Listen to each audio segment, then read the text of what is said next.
Welcome back to another video on making tools in schools. This is a square from our last video we made. So often when you make these, the ends need to be cleaned up. So it's a little rough. This one I already did do a little sanding.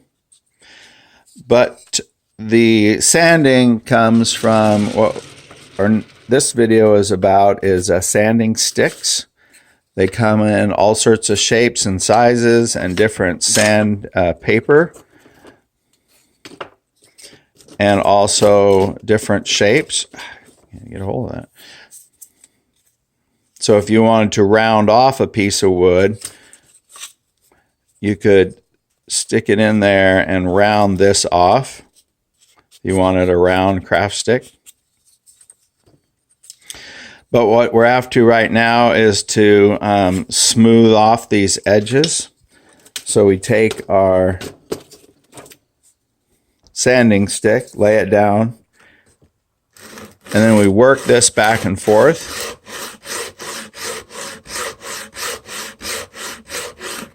Keeping it flat, and that will smooth this surface off for your square.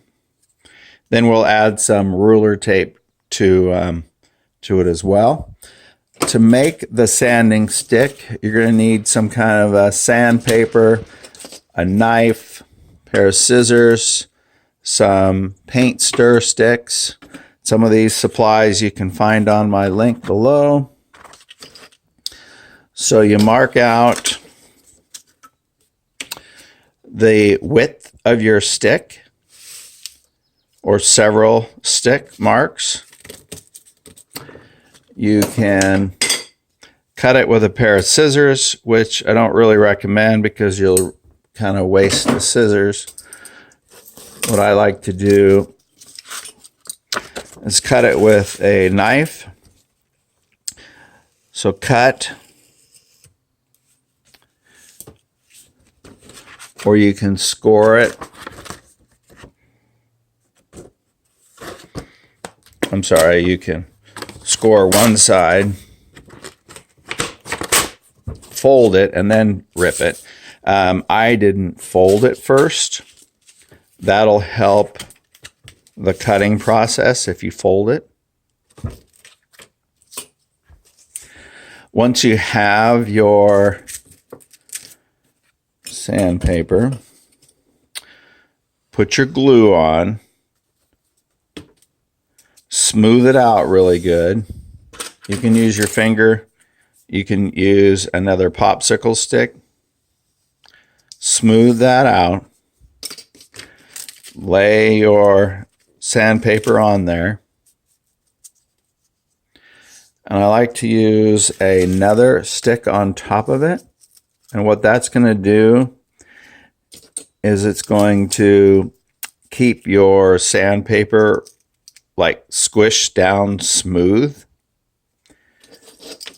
If there is wrinkles in it, that wrinkled area will be what is what the sandpaper is being worn on that particular spot the most. I do not recommend hot glue, because hot glue will leave lots of little bumps. You won't be able to squeeze it down smoothly.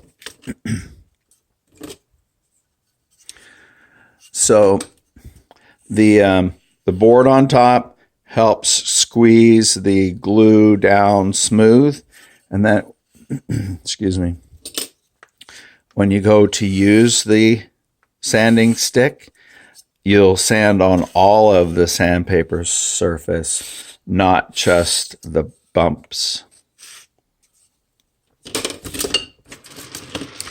Different size sticks will help you get into different size, areas.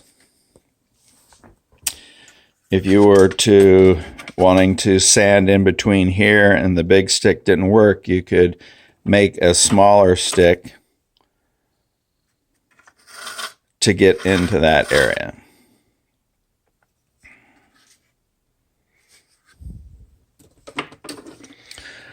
This is a thin belt.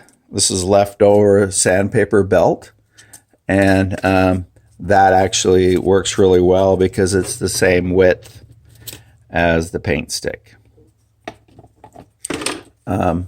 If your school has a shop class, have them save their sandpaper and the leftover parts of their sanding belts, and that can be cut up and used as well.